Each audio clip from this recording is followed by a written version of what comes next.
What's going on, guys? Welcome to another episode of Progress Always, where we're here to build the fittest leaders. And I have the honor and the pleasure to sit down with my boy, Greg Pignataro, fellow strength coach and co founder of Enlightened Health. I got to hear you present at Aaron Belke's health and wellness leg of Create Your Own Value.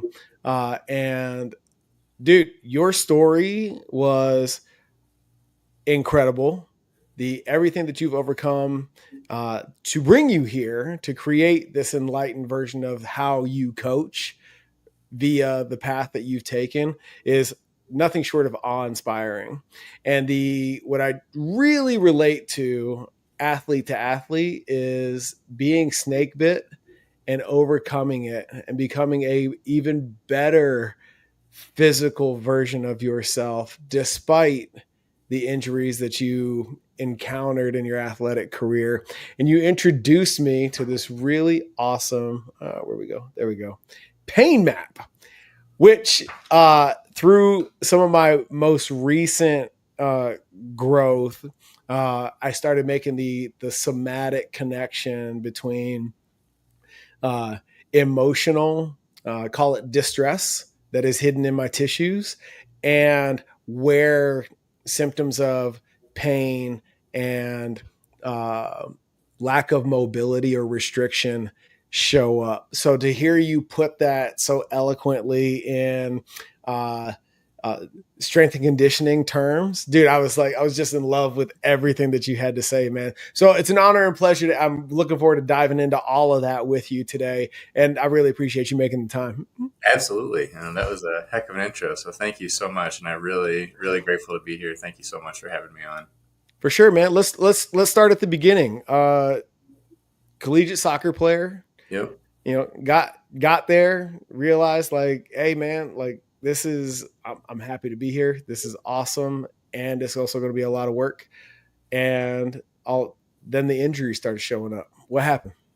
Yeah. So it was actually, so kind of my dream as like a middle school kid and high school kid was to play Division I soccer and then hopefully Mm-hmm. go on to the professional level. And when I got there, imposter syndrome kicked in hard. It was like, oh man, like this is a huge step up relative to what I'm used to. And they wanted me to play a different position than I was used to as well. So there was a steep learning curve. And it was just, it was incredibly challenging to the point that mentally it was very difficult to handle, and where I kind of like really saw the mind body connection begin. Like I didn't realize it at the time, but I got the perfect example of this was maybe about halfway through the first season. This thought popped into my head that said, man, the guys who are injured are lucky because they get to miss practice. And I fully believed it. And then the very next practice, nobody's within about 5 yards of me. I make a routine 15-yard pass that I've made thousands of times throughout my career. And on the landing, tore the arch of my left foot. And so season done. And when I came back, the one thing that I could hang my hat on prior to the injury was that I was one of the fitter guys on the team. But when you don't run for 6 weeks, now that's gone too.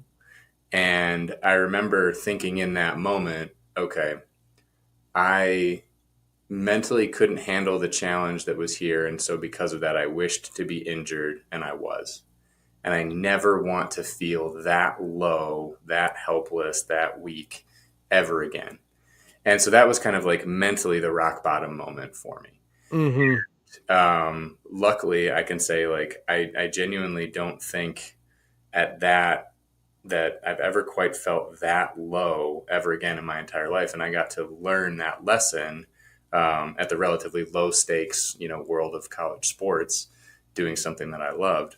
Mm-hmm. So I think that helped. That was an initial thing. It's like, it was very painful to go through, but I'm very glad I did because it ultimately helped me build a resilience that would come in handy later down the road, in every aspect of life. So that was kind of like the first major injury with my time there. And then at the end of the following season, I fractured my back in two places during practice. I went up for a header with somebody who was way stronger and better in the air than me, and when we collided, my spine was like twisted, and I landed on my tailbone, Oh, okay. and just two cracks in the L5 vertebrae. And the worst part was the sports medicine staff there was normally pretty overly cautious. Mm-hmm. They thought that I had like strained a QL muscle. So Yep. they gave me a bunch of stretches and, exercises to do. And I kept playing for a month. And by the end of that, I was like, it's not, not okay to not be able to walk at the end Right. of practice without pain. So when I was home for winter break, I got a CT scan and they were like, yep, you have a bilateral L5 fracture. So that was about 6 months to full recovery. Like that was, yeah. But the silver lining there was that was what Mm-hmm. got me interested in the body, recovery, rehab, taking good care of myself. Yeah, And because at this point, you're not taking the, dare I say, stereotypical college athlete route into strength and conditioning or some kind of coaching or physical education. Where was your career trajectory, if not soccer, at this point? so I was a psychology major, and Okay. I was looking to go into industrial organizational psychology to kind of like be a HR, corporate HR. That was like what I thought my path was at the time. Mm-hmm. Um, Okay. yeah, things turned out a little differently. Sure. So is this the pivot? Like, ooh, I actually want to go this way now. So no, actually, but it did set this. It planted the seeds for that, and Mm-hmm. so that kind of became something that I did on the side after graduation. While I did go the corporate route, and after 3, 4 soul sucking years of corporate drudgery, I was like, oh man, I can't do a desk job anymore. Let me Mm-hmm. pursue strength and conditioning full time. Okay. Yeah. Now, at what point did you go after this Nordic curl? Okay, so yeah, so for context on this, in 2022, I set the Guinness World Record for most Nordic hamstring curls in 1 minute, and it had when I kind of came across this exercise, it like blew up on social media a bit around like 2020, 2021. People saw Tyreek Hill's video of him doing 10 reps, and were like, oh my god, and it really captured my imagination because buried deep in my memory there was during my very first strength and conditioning session with this college soccer program, they wanted us to do Nordic curls. Mm-hmm. And out of 30 guys, one person could do 1 rep. And that was it. Yep. And so I think looking back on a time that I had, even though I learned a lot, kind of regarded as a failure, like I didn't make it at the Division 1 level. So I left after 2 years. Uh, Mm-hmm. this was kind of like a chance to be like, you know what, I can be better at this one thing than everybody was then. So I kind of just like, it started as, I wished I'd been able to do these back then. I can't do them. Let's try to do this. See if in my early 30s I can get to at least 1 rep. And the training for them was really rewarding and fun. It took me about 4 months to go from 0 reps to 1. But then by the end of the year, I could do close to 20 reps. And that was around the time then I had seen the Tyreek Hill video of him doing 10. And the Men's Health did an article on the UFC fighter George St. Pierre for doing Mm-hmm. 2 reps. And I was like, wait a minute, like, is there like, what's the world record for this? Let me look into it. And from everything I could find, the unofficial world record was 18 reps. And so then I worked with Guinness for about a year to make this like an officially codified category. What all goes into that? I don't know this part of the story. So yeah, Yeah. what does it take to even get in the book in the first place? Or Yes. make a sanctioned attempt. How about that? Yeah. So they are they're very strict when it comes to measurability for anything that is like a body weight exercise. Mm-hmm. And this makes sense because I think like most of us guys in the strength and conditioning world can relate to like, let's see who can do the most push-ups. And it's like, bro, that one no didn't count. rep, no rep. Or you can go all the way up. So, so they're very strict about that. And Mm-hmm. all their categories are time limits because to like go back to the push-up thing. It's like, okay, if you're in a push-up competition, can you rest at the top? Can you kind of go into a pike position, or do you just have to keep cranking them out the entire time? So it's like none of that. We have very strict rep standards, and your time categories, if you want to set a body weight exercise record, are most in 1 minute, most in 3 minutes, most in 1 hour, and most in 1 day. So I decided to go for the 1 minute category. And so you have two options. You can fly somebody out from Guinness to like officially sanction your attempt, for which they want the tidy little sum of $12,000, non-refundable if you don't beat it. So I was like, I'm going to go for the backup option. Like my strength and conditioning business was doing well at that time, but not that well. Right. And so they have a lot of guidelines. You need two people who are experts in the field of the record you want to attempt. So in this case, it meant people with like a CSCS or NASM certification or something like that. Right. Two people who have timekeeping experience, whatever that means. But and then you had to film from multiple angles in full speed and slow motion. You had to have rep counters visible within the video. You had to You had to have like the time officially within the video, like the count clock. They wanted you to try to get local media attention if you could. You had to take pictures of the whole setup process, write a cover letter. Like it was very comprehensive. Yeah. But then, so I brought a bunch of people together. Probably had like maybe 40 people watching. We had a local CBS news station there, and it was a really fun experience. Wow. And you hit how many? 24 reps in 24 in 60 seconds. Yes. And it's interesting. Like there's room for the record to be broken because I did 20 of those 24 reps in the first 40 seconds. Like I was doing one every 2 seconds, like clockwork. Okay. And then I just fell off a cliff. Energy shifted. Like, all right. And then in the video, you can see I get about halfway up on the 25th rep and then just boom. No more hamstrings. Nah, they're done. Man, it's funny. You'll understand this. I had a buddy of mine I played with back in the day, and when he finished his senior season, he was going to go do his pro day at Florida State. Okay. And in between, he started working with a guy from West Side. Okay. Nice. And Louis Simmons, God rest his soul, was still around back then. And he flies out to Ohio, does an assessment, and Louis gives his coach guidance. He's like, if you want this guy to be, he was a fullback, okay, which at the Air Force Academy is a NFL running back, right? And he's like, if you want this guy to run faster, get him to jump higher. Okay. So I forget what the duration was, but he spent like no time actually running and spent all of his time on his vertical. Cool.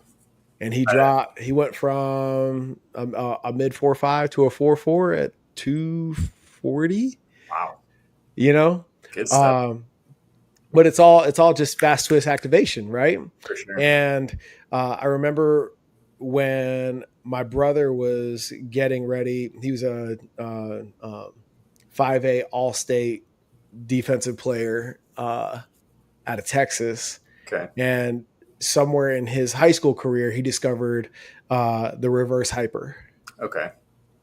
And just creating that connection between hamstring development and straight line speed. Mm-hmm. This is a dialogue that you and I would have like to the depth of the earth. For sure. But what I love about these conversations is I get to be stupid on behalf of the audience. So in Greg's words, in your professional experience, what is the mechanism there? Because I would assume that over the course of your Nordic curl development, some beneficial physiological changes also occurred.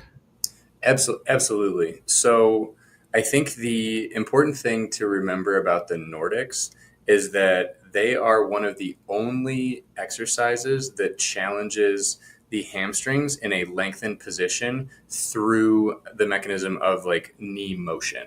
So when we look at like their counterpart that puts the hamstrings in the most shortened position is obviously your classic, hamstring curl machine, but that is challenging the hamstrings in its most contracted position. And Hmm. then the typical movements we have for strengthening hamstrings, like RDLs or deadlifts, those are a hip movement.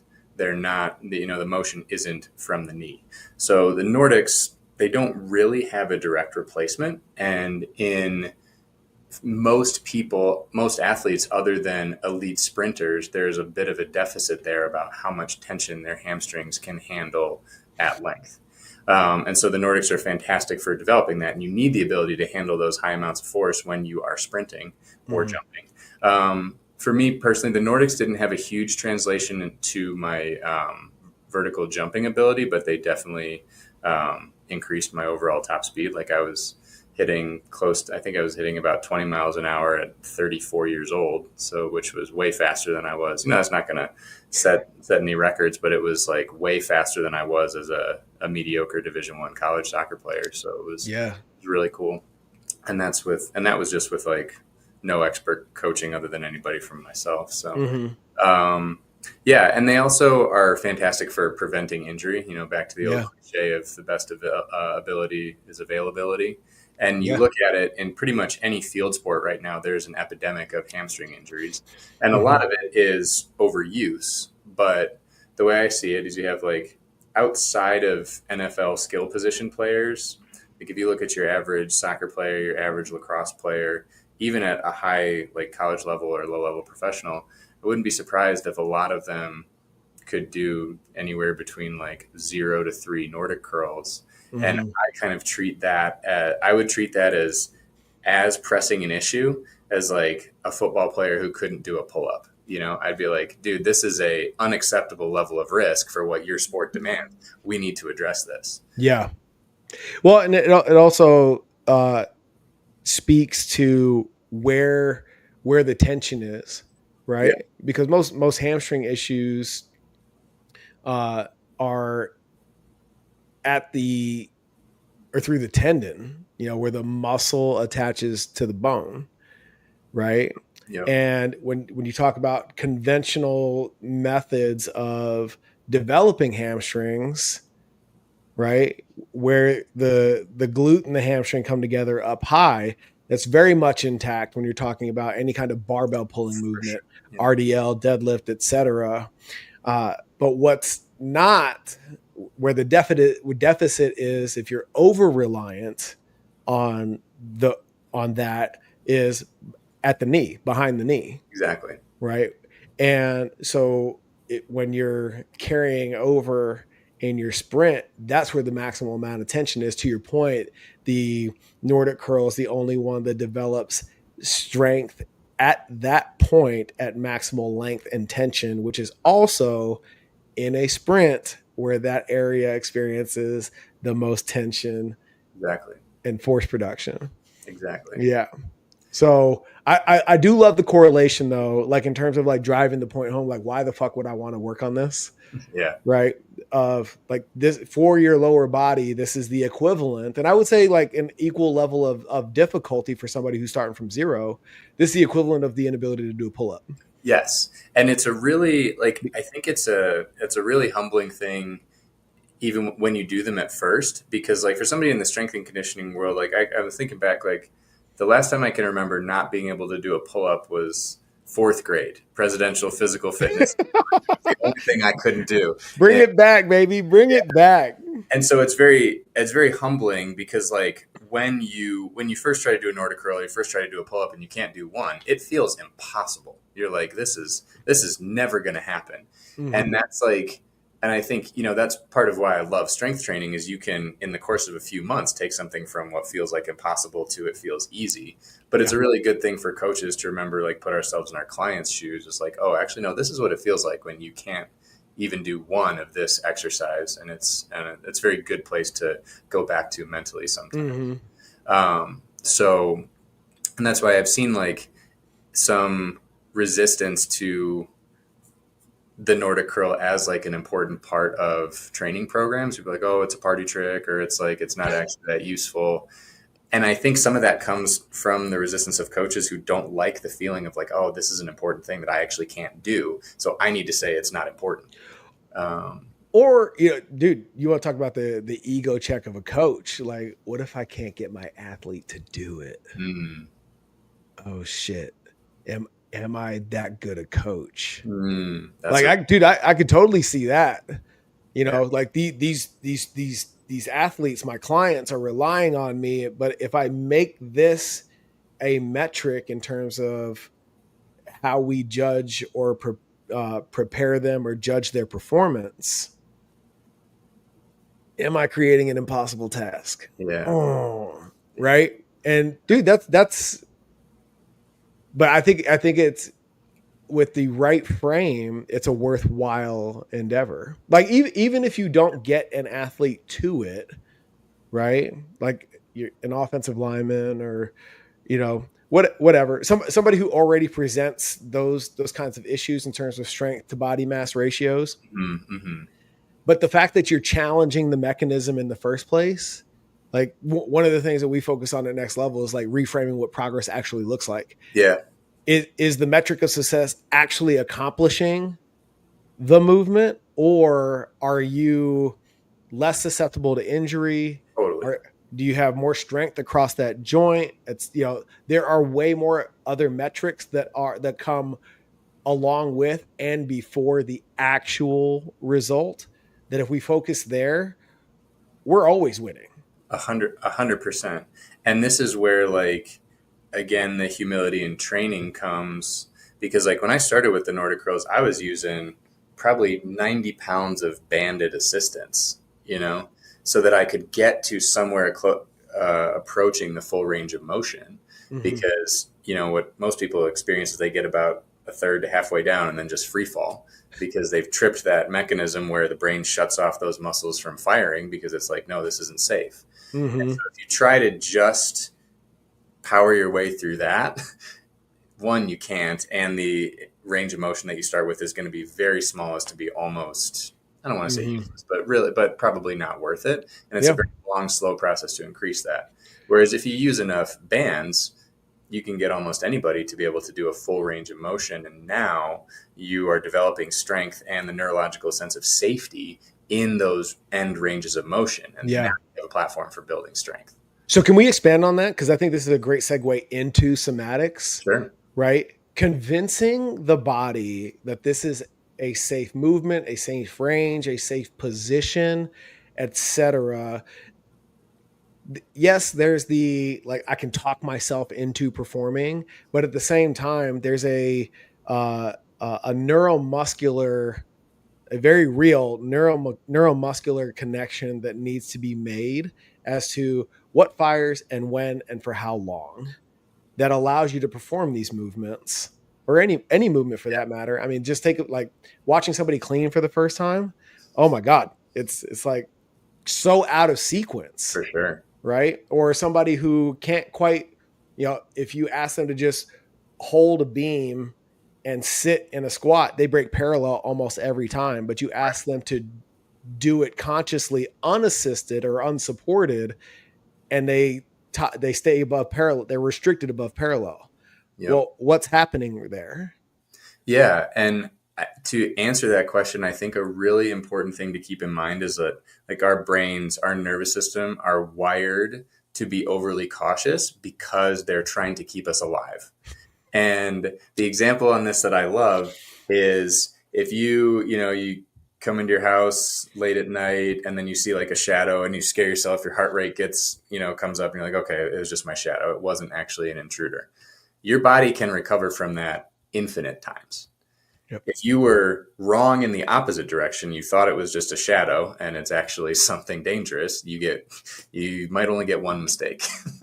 So our brains evolved the ability to be like, all right, let's be overly cautious. Let's keep the body safe so that it can reproduce. So when we talk about getting into certain positions, that movement in any movement, when we switch from concentric to eccentric, or like lowering to rising, that moment where you switch is the most taxing on the body, requires the most force, is where we're most prone to injury. And the body's so innately intelligent, it knows this, and it's like, well, I don't think you can get out of a deep splits position without hurting yourself, so I'm not even going to let you get into it. um, Now, there are ways to like gradually show the body that by slowly increasing range of motion and producing force towards the end range of our motion, our end ranges, once we're well warmed up. If you do that consistently enough over time, then the body will learn to trust these positions. And then you've kind of I almost think of it as like you've unlocked them in a video game. Like the body just trusts you to get into that. Kind of like the book by Kelly Starrett, Becoming a Supple Leopard, where he asks, like, why does a cheetah not have to stretch before it sprints 70 miles an hour? And why doesn't it tear its hamstring?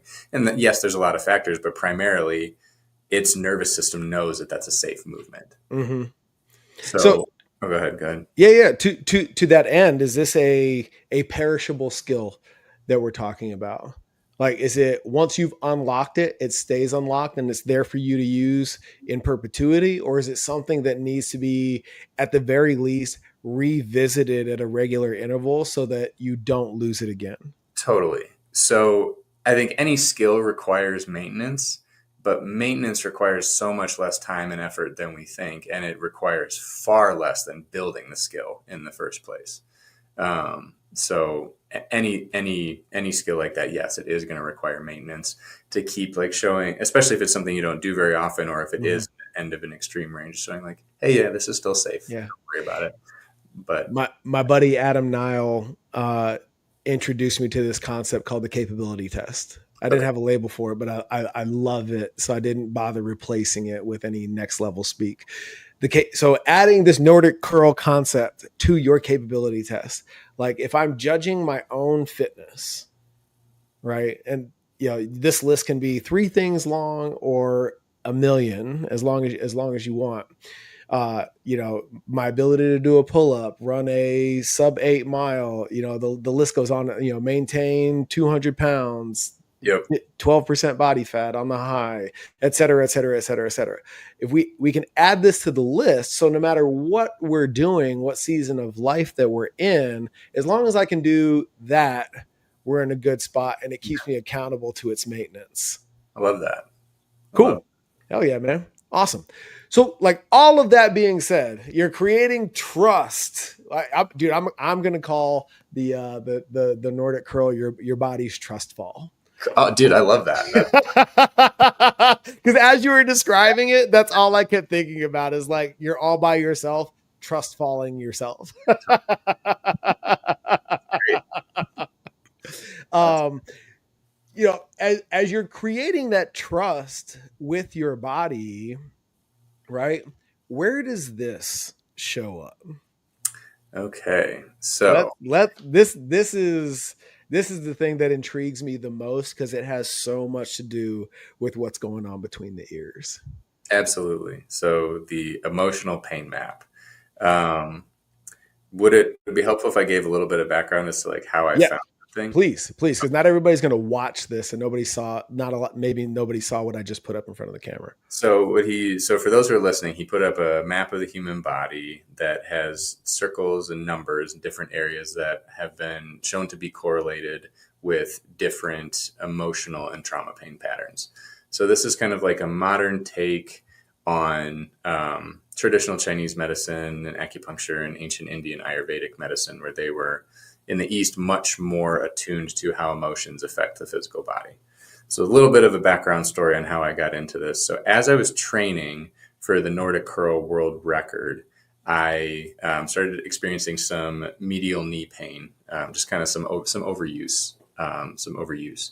And a good friend of mine, Dr. Wesley Kress, who runs the Breakthrough Performance and Rehab Center in Scottsdale, used this really cool machine by the company NewFit that, think like a TENS unit on steroids, way more effective, way more powerful, uses a different kind of electric current, and basically floods the system with enough sensory information that the brain has to recalculate. Is this movement that I perceive as dangerous actually dangerous? And if it's not dangerous, I don't send the pain signal.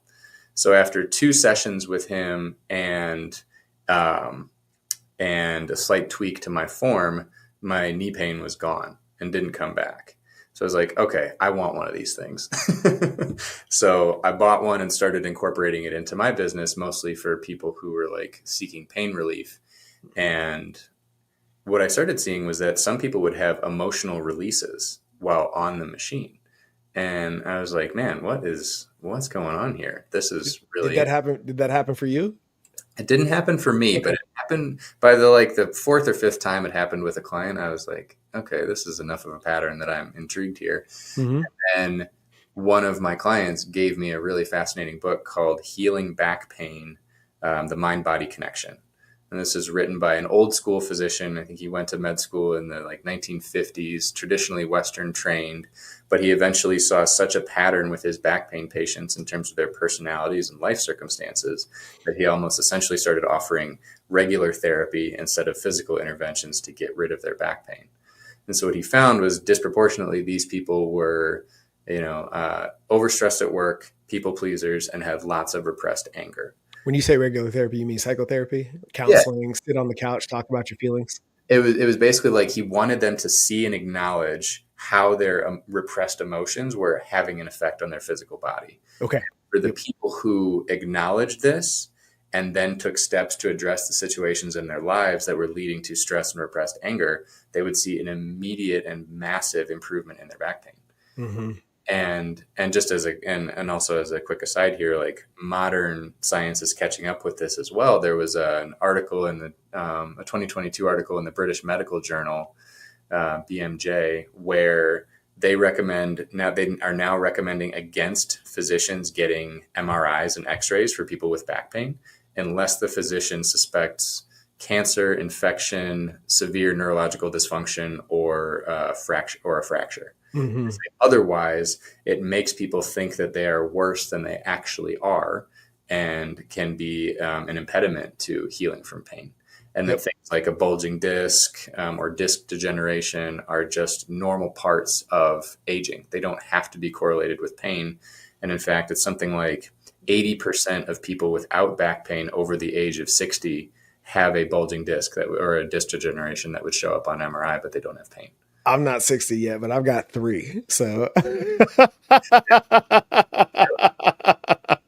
And if you looked at my back, like one of the sides still has like the appearance of a slight fracture just because there's not enough blood flow to tissue like that. And it Mhm. doesn't fully heal from like a structural standpoint, but Right. from a pain standpoint, it's completely fine. I can sprint, Mhm. I can play soccer, I can rock climb, I can deadlift, I can do all this stuff completely Right. pain free. So with the emotional pain map, when I came across this, it's a really helpful tool, I find, for when people are struggling with chronic pain that seems to have resisted every normal intervention. Like they've tried physical therapy, maybe even surgery, they've done all the movements, they've taken the pain pills, and the back pain still has not gone away. Now, this could be your body sending you a message saying, like, there are some emotions here, there are some situations in your life that you are not addressing that are leading to these emotions that you need to address. Mhm. There's an interesting evolutionary parallel for this because it kind of speaks to why, like, I'll back up for a second. I think for a lot of us, physical pain is almost preferable to feel than emotional pain. Like most of us. Oh, dude. I will co-sign on that wholeheartedly. Like I kind of know what to do with this pain in my elbow, Hmm. but unpacking the emotional trigger that may be responsible for it, I I'm not so sure I want to address that monster in the cave. Totally. And so our bodies kind of like they can use physical pain to mask emotional pain and saying like, hey, right now, okay, maybe this emotional pain it's not the time to address this, but I also Mhm. can't let you forget about it. So there's going to be a physical reminder. And I know this might sound a little bit out there to some people, but again, if we go to the like evolutionary roots Mhm. of this, most of us would rather do anything than experience deep shame, right? Like shame Right. is about the Hmm. most uncomfortable physical, like human experience we can have. Sure. And the reason for this is if you look back to our hunter gatherer days when we were in small tribes, if you were experiencing shame, it's Hmm. probably because you did something so dangerous or so selfish or so detrimental to the tribe Right. that you risked getting kicked out of it. Correct. And Hmm. back in those days, if you were kicked out of the tribe, you were probably dead. So Hmm. if shame makes us want to curl up and feel like we're going to curl up into a little ball and die, Yeah. well, it's because at a certain point in human history, that Yeah. emotion meant you were risking death. So, So for the yeah, record, neither of us are psychologists. sure. Psych major, but Or, not or, psychologist. dude, I was two classes away from a minor in psych, Nice. or uh, psychological professionals. I want to put that out there.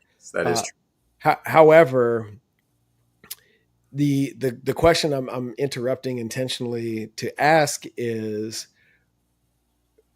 it that we've forgotten what that significantly emotional experience was, or it's deep rooted in our subconscious now, that the only thing that we're conscious of is the physical pain? Is it a forgotten memory? Is it, well, like, what is your, in your experience? And I'll talk about some of the things that we do at next level, but I want to hear your frame on this first. Like, why do we fixate on the physical rather than at the very least explore the emotionality of pain and discomfort? That's an amazing question. And so to explore it, I want to go back to the connection between repressed anger and back pain. Okay. So let's say you are experiencing anger because your boss is a total asshole and you're being overworked and underpaid, and they're like calling you at 8 p.m. at night and want you to have this thing by the next day. Addressing this situation might require like having a really confrontational conversation with your boss. It might require finding a new job. Mm-hmm. And both of those things might sound incredibly daunting, or maybe like, yeah, I have a family to support. I can't risk looking for a new job right now. So Mm-hmm. it's like, I legitimately, it would be detrimental for my life in order to address the situation and where the anger is happening. Mm-hmm. Then the body's like, okay, well, again, we can put this to aside, but we can't let you forget about it. So the pain is going to be there to let you know that something is wrong for you to address when you are ready. And now we can create the stories like maybe having the confrontational conversation with your boss. Now that you've set boundaries, they will respect you more and like your life situation will improve. Or maybe you'll leave the job and find an even better one. But again, it basically comes back to, because the emotional pain is harder to face, we want to bury it and forget about it. And so we do that only to we can only do that for so long until the body starts to speak up and say, hey, you can't do this anymore. Mm-hmm. What we noticed when we started front loading our alignment assessment, which addresses, uh, how you show up when your needs and expectations are being met and how you show up when they're not. And we're able to put together what we call an immediate action plan to most consistently with the variables that you actually control, which is a very short list, get those expectations met. We noticed that where once upon a time someone might struggle with adherence or consistency with a training protocol or a nutrition plan or what have you, once we started addressing that stuff, almost like if so facto, the rest of it started to fall in line because you had room, like in the shit that you're worried about or that preoccupies your brain space becomes so much less. You have room to actually put together and implement replace these habits and behaviors that support a better version of yourself. Absolutely. Right. So I love the fact that you came to it via uh, your avenue, and it was also a discover and practice for us as well. It's like, oh my gosh, this is very real, Mm-hmm. and all of a sudden, like, and what shows up in our conversation is like we start to expose these blind spots and widen the aperture. It's like, oh my gosh, like I didn't know that bothered me as much as it does. Mm-hmm. Or, oh, what's very common for us is this subconscious expectation that Greg can read Mycal's mind. Mm-hmm. And when you don't, and we fall short of the expectations that I had that you didn't know about, all of a sudden my universe goes to hell in a handbasket. Yep. Right? It's like, oh, but if I just said the thing out loud, life would be better for everybody. For sure. And that's a topic I'm really passionate about because it was something that kind of occurred to me maybe a year or so ago, in that like a lot of us were kind of raised as kids to think our needs didn't matter as much, or like it was even selfish to have needs. Mm-hmm. And it's actually far scarier to speak your needs aloud and risk having the person say, no, I can't do that, or I can't meet that, than it is to keep quiet and hope they do. It's far less exposing. But when Mm-hmm. you get over that fear, then then both parties in this, whatever this relationship or interaction are, can be happier and better off. Totally. Oh man, I think part of where that comes from is in our upbringing, and it's all with the best of intentions, right? The powers that be, whether it's teachers in school or coaches or parents, they want to keep us safe, Mm-hmm. right? And to that end, especially as young boys, it's almost like we have this assignment from the universe. Like, let's see how many ways I can attempt to fuck myself up today, and you start playing with scissors and sticking pennies in light sockets and all those. You do that enough, and it's just like the powers of be are like, I don't even want to bother. Just sit still. Don't stop. Right. And all of a sudden, that thing that you would just naturally like go explore, you don't. Yeah. And you repress, and that's a very elementary example of suppressing desire, but I think it gets the point across. You get in the habit of suppressing these desires, or speaking out loud, or saying what you actually want, and replace it with a pattern of just going along to get along, or life is way less chaotic if I just let it ride, whatever. Like that also serves a purpose. Yep. To a point, until it doesn't. Correct. And then that's when it's when we continue to operate with these, what we like to call outdated programs and agreements, that we start to meet a lot of unnecessary friction. Totally. And I'm really glad you brought up that example, because that also is in a similar way where we learn to mistrust and repress emotions. Because tell me more. Well, how many of us boys, by the time we were 5 years old, learned that crying was not okay, right? Mm-hmm. Like that's something, or that like if you were throwing a temper tantrum as a child, maybe anger wasn't okay, or maybe fear wasn't okay. Like all of these emotions, we kind of learned to mistrust them as not safe, or we were taught and reinforced, like, you can't display this thing. Right. So we get practice from a very early age of repressing the experience of this emotion. But all emotions, like, they have to be felt eventually. And as a quick aside on that, if I can share this story. Please. So I did a retreat recently where the facilitator did a masterful job of pulling out a whole lot of old anger, like childhood anger stuff. And I had convinced myself that, because of like all the meditation I've done, all this self-exploration work, because my threshold for anger is now much higher, that meant I could skip over the old anger. It's like, nope. The bill comes due eventually.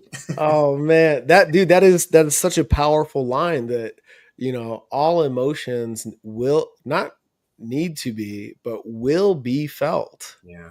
Eventually. That is so powerful, so eloquent, so to the point. I'm curious, Yeah, because I just had a conversation on a previous podcast with Army retired Major Mike Christensen around. This is where a lot of post traumatic stress is born, especially for those that have been in a combat environment, a kinetic combat environment where the 5-second firefight has passed. You're in that liminal space, and then the bullets start flying again. Well, you're not gifted the time. That's not a luxury that you have to feel the emotionality of that previous experience, whatever the outcome was, before you have to handle this one. Yes. And it's lather, rinse, repeat for however long you're deployed. Yeah. Right. And a really interesting thing to touch on in that is like, it's a good thing that you can't feel those emotions in that moment. Yes, there is utility in that environment. Like it would be, if you could truly fully feel the fear associated with a firefight like that, you'd probably be killed. Like you Right. wouldn't be able to function. So it's very good that our bodies have this ability to save the emotion for Yes. later. Yes. We won't run into the problem when we think, oh, it's saving it for never. I don't have to feel it.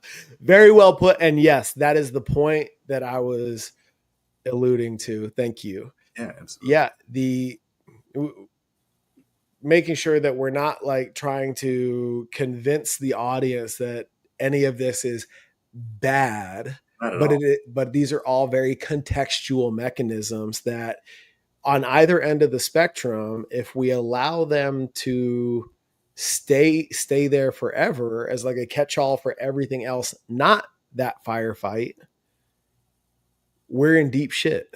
Mm-hmm. And setting ourselves up for a lot of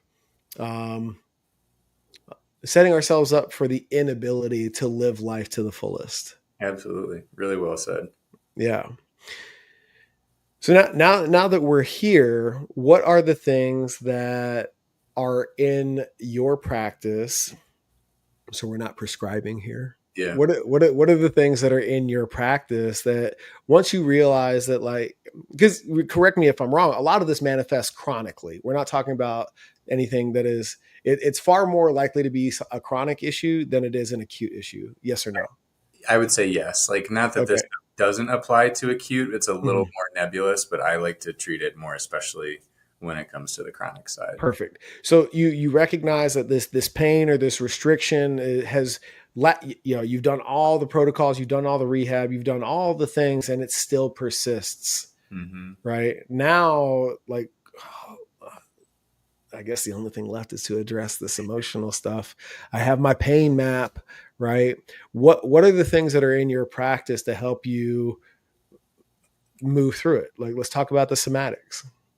Yeah. So, with what specifically I do with clients, I use that same new fit device that I described earlier, Mm-hmm. where we like we apply the electricity and the sensation to give somebody's attention a focus point to actually go to this place that they have been avoiding putting their attention. So Mm-hmm. that I have as a very powerful anchoring practice, because it's like, no, actually put all your emotion on the body, or sorry, put all your attention on the area of the body where this emotion may be living, and fully feel the sensations associated with it. Because think about it, even like if if your shoulder hurts, you feel it, but you complain about it, or at least I would, and try to get rid of it rather than like Mm-hmm. actually fully feeling what's going on there. Mm-hmm. So it's that's part of it, is really anchoring your attention to where the pain is. When you have something like the emotional pain map or other resources, because I have some books that go into greater detail there as well, that describe what the situation or trauma or emotion is, being brutally honest with yourself and saying, is this true? Like, I had one of the easiest cases on this. I worked with a woman who had a spot like kind of in the teres minor area, like part of the rotator cuff, some pain, and it was associated with like picking partners who can't nurture emotionally. and she was in the middle of a brutal divorce, and her perception was that her husband or her ex-husband was not pulling his weight when it came to raising their 4-year-old child, and she was being disproportionately being disproportionately burdened with that. Mm-hmm. So there's one of two ways, is to lean in and be like, you know what, I'm really fucking angry about this. Like, I'm really upset. Or like, well, no, he's doing the best he can. Like, he's really stressed with work. That way is going to keep, you know what I mean? Like, that's going to keep you locked in the exact same situation. Sure. So if you're actually acknowledging what you are feeling and then allowing yourself to fully feel it, then addressing the situation, that's 90% of the work. Right. The challenge comes in is because the brain is like, I don't want to feel it. Anything but that. Like, please let there be something else. Let me explore all these other options before I allow myself to fully feel the emotion. But that is the root of it. And, meditation can be very handy with that. Regular therapy can be very handy with that. There are many avenues, but it comes down to being brutally honest about the emotions and allowing yourself to fully feel them. Do you feel like journaling? Big time. Yeah. Okay. If that's a practice that resonates with people, it's an amazing one for it, because sometimes it's easier to be honest with yourself on paper. Mm-hmm. And I had a really powerful practice with this, like, because about a year and a half ago, I switched to keeping my journals online, and I went to them through ChatGPT actually, and was saying, what patterns am I missing? What are my blind spots? What can I not see? What is repeatedly coming up? And it was like this and this and this. And I was like, oh, yeah, you're right. So, one of the things we've been playing with this as we've launched the Alignment Village. And one of the things that we've built was a GPT that allows you to leverage your alignment assessment and tease out some of those things. Really cool. Yeah, super cool, super helpful. I've done a ton of these debriefs over the years, and taking our first handful of folks through it and leveraging it in the coaching experience. Oh my God. Like, I can't believe how empowering it's been for folks to then take ownership of the process. Yeah. Because that's a big one. What you're referencing in terms of being brutally honest with yourself, when it's all said and done, once the trauma, whatever it is long gone and in the rear view mirror, at some point you've got to take ownership of the path forward. Mm-hmm. And I think that is, at least in my coaching experience, that has been the highest point of leverage. If you can get a client there, like, okay, there's only so much back here that we can continue to mess with. Yeah. And yes, that's important. And yes, that work needs to be done. And also, if we can fixate on what we're going to shift, replace, reintegrate as this ongoing practice of awareness becomes more lockstep and routine for us. Like, am I acting in alignment with that higher, better version of myself? Totally. Right. And that's the question that we get to ask in real time. Is this next decision, is this next act in alignment with with a future version of myself? Right. Or is it in alignment with an old program that I no longer want to be operating based on? Mm-hmm. That's why I love that you used that phrase earlier, because we inherit all of these programs, right? From, like you said, from our parents, teachers, coaches, society at large, that are useful for a while, but so many of them outlive their usefulness. And then it's not our fault that we're still operating based on old programming, but it is our responsibility to change it once we see that, okay, I don't want to be operating on this program, which is also why I loved, so I think as part of your alignment assessment, you talked about how there's a personality test that sees what are you like when you're calm, what are you like when you're stressed. Right? So the only thing I can observe in Greg is how you show up when your needs are being met or they're not, your usual behavior when they are, your stress behavior when they're not. Yeah.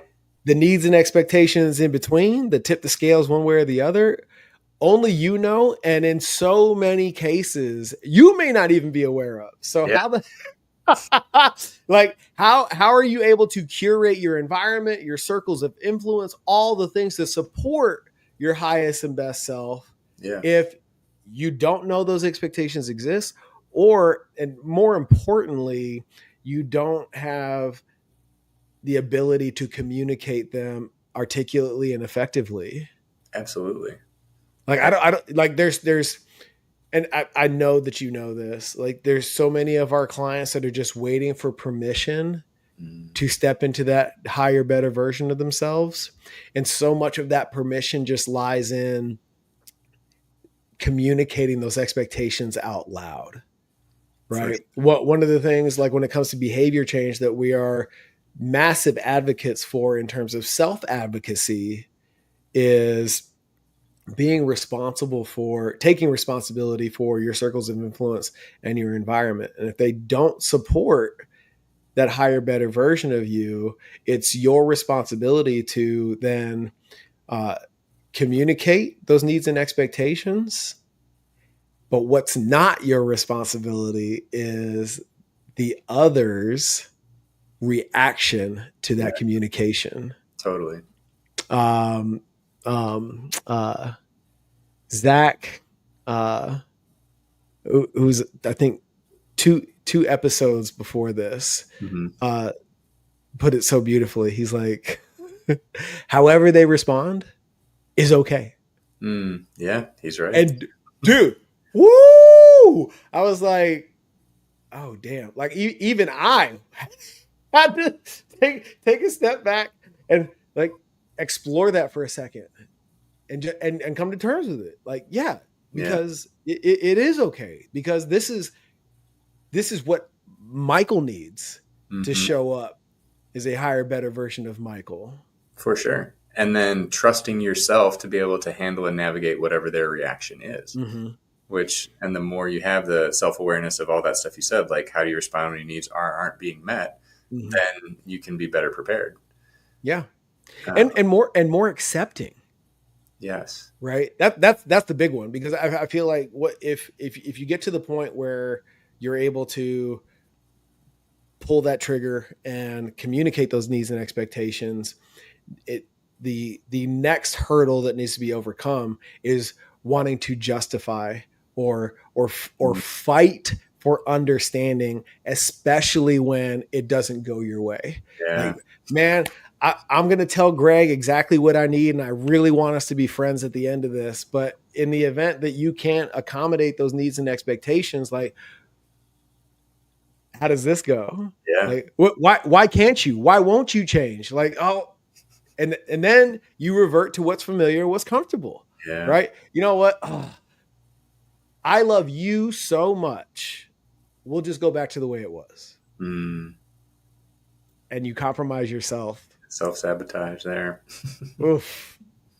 So when that happens, because like I would assume that what's the device called? It's called the Newbie, Neurobioelectric, by the company NewFit. When somebody has this newbie experience, right? It's like any other personal growth and development retreat, protocol, awareness, whatever.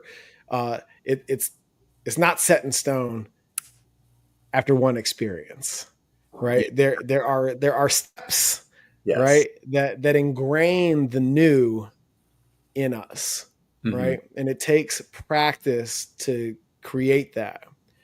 Definitely. Right? So how do you help your clients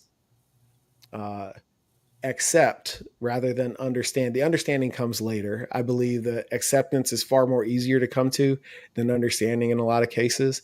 What is the language that you use with your clients to help them become more accepting of the practice of becoming better, as opposed to beating themselves up because it didn't work immediately, or like, oh, I'm not fixed. Like all these problems are still here. Like, yeah, dude, the universe still exists out here, and there are other people who want what they want as well. You still have to navigate that shit after this treatment. Absolutely. And it's like, it's a reminder that progress is not linear, and cycles of expanding and then contracting are completely normal. So to have patience and grace with yourself as you are trying to change, but to give you something concrete to do as you're navigating this, is use awareness plus journaling to see how long after the fact you can notice that the old program was running. And so maybe you like were really stressed and you shouted at somebody, and you noticed like 3 days later, you're like, oh yeah, that was not cool. Why'd I do that? But over time, maybe then now that shortens to a day later. And then you noticed an hour later.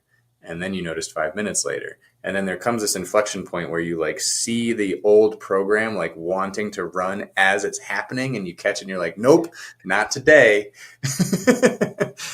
And once you have caught that, then that old program is on its way out. Like it's still going to have momentum. It's still going to be trying to run in the background for a while, but you have reached the point where like the new one is trying to insert itself as well. And so that can kind of like give you something to focus on as you're trying to like navigate these changes, that can then feel like progress, and it can even feel like fun when it happens. Be like, nope, nice try. I saw it. Yes. That's awesome. That's, dude, when I thoroughly enjoy it, man, when we get that feedback as coaches and facilitators that like, dude, I caught it today. Like, Oh yeah. that thing, that trigger showed up and I did something different. Yeah. You know, and it still may have been to that grace part that you talked about. It still may have been a less than desirable outcome. But the fact that it was different at all compared to whatever the old pattern was, Yeah. that's a massive win and a huge step towards progress. And I think that's one of our most important roles as coaches, is reinforcing the no small wins. You know, when a client has like something like that, to be like, no, dude, that was huge. Like, look what you just did. Like, look how big a deal that is that you were able to change it like this. And that reinforces, because we're so good at downplaying our own, you know, progress or achievements. Be like, oh, it wasn't a big deal, or I'm not completely fixed, or what have you. So yeah, that's where we come in. 100%. Hey, dude, I'm so happy that you're on our team. I'm proud to call you friend, and I'm really looking forward to integrating and collaborating with you and Enlightened Health. Where can our audience find you, support you, learn from you, experience that newbie? Absolutely. So you can find us at www.enlightened.health. And on there, we have a Calendly link to book an initial exploratory session where we'll do some fun body scanning procedures with the newbie, show you where you might be holding some of this tension and trauma, do some deep relaxation meditation work while on the device as well, to help the nervous system feel safe enough to process this stuff and explore all the cool things that you want to explore. So that is www.enlightened.health, not enlightenedhealth.com, enlightened.health. I love it, man. I love it. Greg, I really appreciate you taking the time. I'm really grateful to share time, space, and energy with you, man. For everybody there listening, remember, it starts with integrity, courage, and ownership. And if you're looking to become the better, fitter leader that we know that you are, join us in the Alignment Village, where we can coach, nurture, and support the higher, better version of yourself. That is alive and well at thenextlevelvillage.com. The links are all in the show notes. And until next time, guys, progress always.